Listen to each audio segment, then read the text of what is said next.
Hello everyone, आप सभी का बहुत बहुत स्वागत है हमारे इस न्यू वीडियो में। अभी तक आपने देखा होगा कि हम टेरेस गार्डनिंग में थे, व्यस्त थे। उसके बाद फिर ब्लॉगिंग करी, होली मनाई, होली का भी ब्लॉग आपने देख लिया। लेकिन फिर से अब हम हरे भरे यानी कि हरियाली की तरफ बढ़ रहे हैं।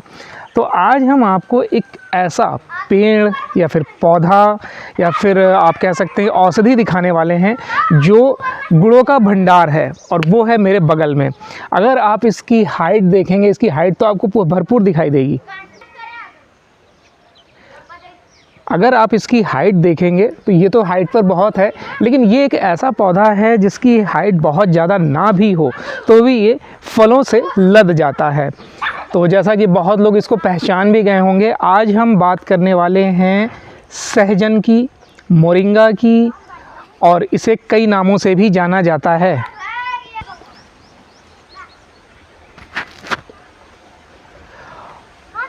और इसे कहीं कहीं मुनगा नाम से भी जाना जाता है। अब ये इतना औषधीय क्यों है? देखिए, इसमें हालांकि कई विटामिन्स तो होते ही हैं, ए बी सी डी, आप कह सकते हैं विटामिन्स का भंडार है। और ये औषधीय इसलिए बोला जाता है, हाई बीपी हो या फिर जिनको शुगर हो या फिर कोलेस्ट्रॉल बढ़ा हो, उनके लिए ये लाभदायक होता है। हड्डियों की मजबूती के लिए लाभदायक होता है।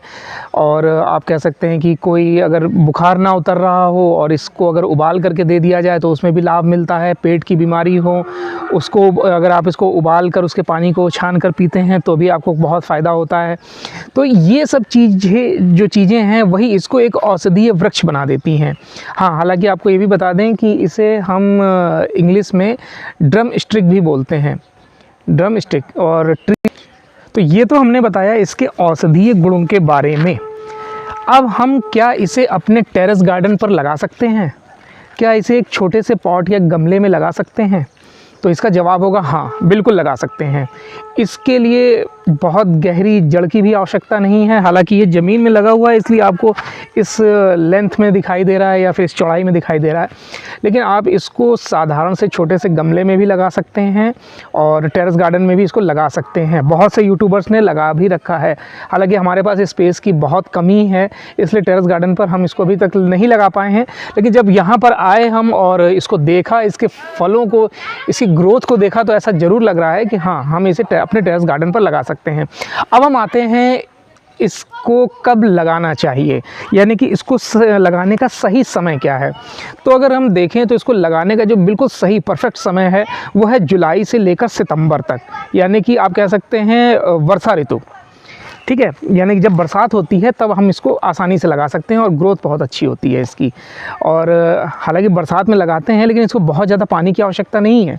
एक खासियत इसकी ये भी है कि आपको नर्सरी वगैरह में अगर ये जड़ से मिल जाता है, जड़ों वाला पौधा मिल जाता है, वो तो ठीक है, नहीं तो आप इसकी सिंपल कटिंग भी लगा सकते हैं। इसकी कटिंग भी बहुत आसानी से लगा सकते हैं। एक आप इसको कट करिए, कलम तैयार करिए, जैसे ये है। आप अभी ये तो सूख गया है, लेकिन इस टाइप की थोड़ी सी छोटी सी कलम भी तैयार कर सकते हैं और लगा सकते हैं। आप कॉर्नर में देखेंगे वो कलम से ही तैयार किया गया था और वो भी अब पेड़ का रूप लेता जा रहा है। हालांकि ये भी पेड़ खूब घना था, लेकिन इस पेड़ को हटाना है क्योंकि यहाँ पर कुछ कंस्ट्रक्शन होना है, इसलिए इस पेड़ को हटाना है और उसे इसलिए किनारे किया गया कि हमें मोरिंगा मिलता रहे। अब आपको बता दिया ये कब लगता है, जुलाई से सितंबर। कटिंग से लग सकता है या फिर आप नर्सरी से पौधा लाकर लगा सकते हैं। इसके लिए मिट्टी कैसी तैयार करें टेरेस गार्डन के लिए, या फिर अगर आप इसे खेत में लगा रहे हैं, घर में लगा रहे हैं, घर के पीछे लगा रहे हैं, तो कैसी मिट्टी तैयार करें? नॉर्मल मिट्टी। अगर आप टेरेस गार्डन पर लगा रहे हैं तो आप गार्डन सॉइल जो होती है उसमें काउडंग मिला सकते हैं, हल्की सी रेत मिला सकते हैं, और या तो वर्मी कंपोस्ट मिला लीजिए। बहुत ज़्यादा केमिकल की या फिर फर्टिलाइज़र की आपको ज़रूरत नहीं है। उसके बाद अगर हम इसे मान लीजिए खेतों में लगा रहे हैं या एक किसानी पर्पज़ से लगा रहे हैं, या फिर हम इसे अपने घर के यूज़ के लिए लगा रहे हैं, तो भी हम क्या करेंगे, इसमें सिर्फ़ और सिर्फ आप इसको कहीं पर भी लगा दीजिए। मतलब कहीं पर भी का मतलब है, अगर वो ज़मीन बहुत उपजाऊ नहीं है तो भी आप उसे वहाँ लगा सकते हैं। अब जैसे यहाँ तो मान लीजिए ज़मीन थी, लेकिन जो कॉर्नर है वो वहाँ पर कुछ मोरंग भी पड़ी हुई थी, ईंटें भी पड़े हुए थे, लेकिन वहाँ सिर्फ कलम लगाई गई और देखिए उसने भी फल दिए हुए हैं, उसने भी अच्छे खासे फल दिए हुए हैं। तो इसके लिए बहुत अच्छी ज़मीन की आवश्यकता नहीं है, लेकिन हाँ, ऐसा भी नहीं कि आप बिल्कुल बंजर भूमि में लगा दीजिए। तो यही बात हो गई, हम इसको कहाँ लगाएं। अब इसको हम बताते हैं आपको कि इसकी जो फली है, यानी फल इसके कब तैयार होते हैं। पहले फूल निकलते हैं और फिर फल तैयार होते हैं। ये आपको लगभग मिलता है फरवरी में।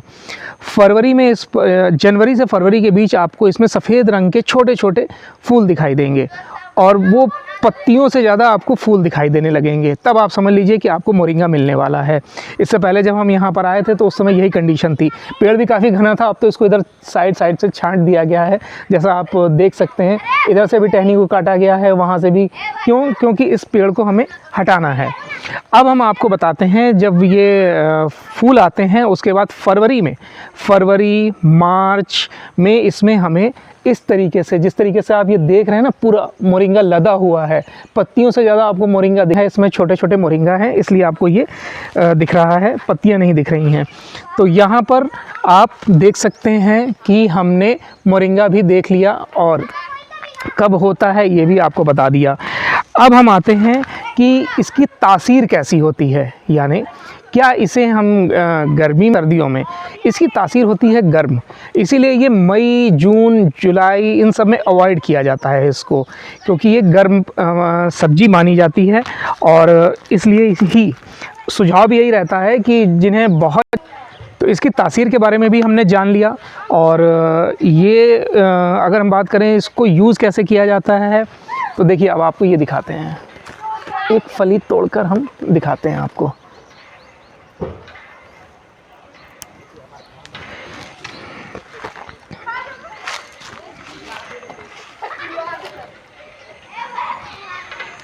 ये देख रहे हैं, अभी ये बिल्कुल सॉफ्ट है। अब जैसे शहरों में आप लीजिए तो ये थोड़ा सा आपको हार्ड रूप में मिलती है। तो कई जगह क्या होता है, इसके बीजों का तेल भी यूज़ किया जाता है, वो भी मेडिसिन के इस्तेमाल में। अब देखिए, जैसे हम आपको दिखाते हैं इसको, देख रहे हैं, ये देखिए,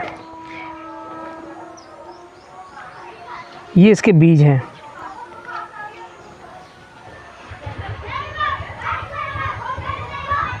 और इसका तेल यूज़ होता है। उसके बाद आपको बताते हैं कि इनके बीजों को सुखाकर इसका पाउडर भी तैयार किया जाता है। पाउडर भी कई रूपों में तैयार किया जाता है और ये सब मैं आपको सिर्फ़ और सिर्फ मेडिकल पर्पज़ से बता रहा हूँ। मतलब ये एक ऐसा पौधा है जिसका फल, फूल, छाल, टहनी, मतलब बीज, हर चीज़ मेडिकल यूज़ में आती है। अब यहाँ पर तो आप देख रहे हैं ये कितना घना था, इसको काट कर एक तरीके से छटाई कर दी गई है। लेकिन जब भी छाटा गया है, एक चीज़ अच्छी की गई है कि जितनी पतली पतली टहनियाँ निकली हैं उसको एज ए कलम किनारे किनारे लगा दिया गया है। और जब वो लगाया जा रहा था, जाहिर सी बात है वो फिर से हमें पेड़ के रूप में मिल जाएगा, तो हमारे घर में ये औषधि बनी रहेगी। आई होप मैंने कोशिश की आपको मोरिंगा के बारे में बताने की, तो एक कोशिश करी आपको मोरिंगा के बारे में बताने की, और हम किस तरीके से अपने घर में टेरेस गार्डन में भी मोरिंगा लगा सकते हैं। और मैं तो यही सुझाव दूंगा कि आप भी इसे लगाइए। हालांकि हमने तो नहीं लगाया है, लेकिन इस बार जब हम जाएंगे तो अपने टेरेस गार्डन पर मोरिंगा को ज़रूर लगाएंगे। कोशिश करेंगे यहीं से कलम लेकर जाएं और देखते हैं उसकी ग्रोथ कैसी रहेगी। तो अभी तो हम जो ये किनारे हमने लगाया था वहीं पर जा रहे हैं।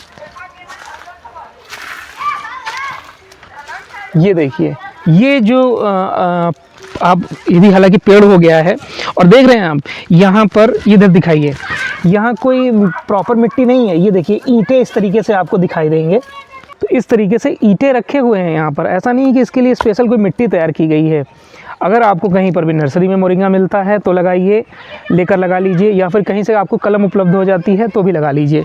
अब ये सिर्फ कलम से तैयार किया गया था और आप देख रहे हैं इसमें भी मोरिंगा किस तरीके से लगा हुआ है। ये देखिए, बहुत आसानी से टूट गया। बहुत मुलायम पेड़ होता है, और जो जितना मुलायम होता है, जाहिर सी बात है उसमें गुण भी उतने होते हैं।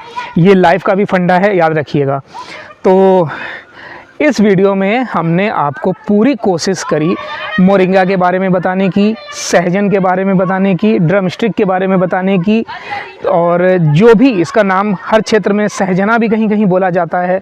तो जो भी आप इस नाम से बोलिए, लेकिन लास्ट इसका उद्देश्य यही है, आपको स्वस्थ रखना।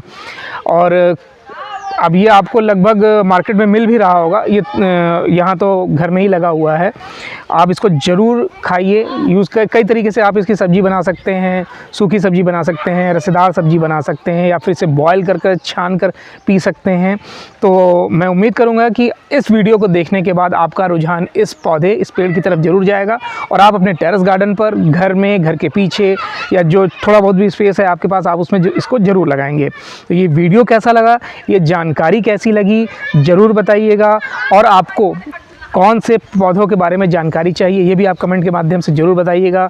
वीडियो देखने के लिए बहुत बहुत धन्यवाद।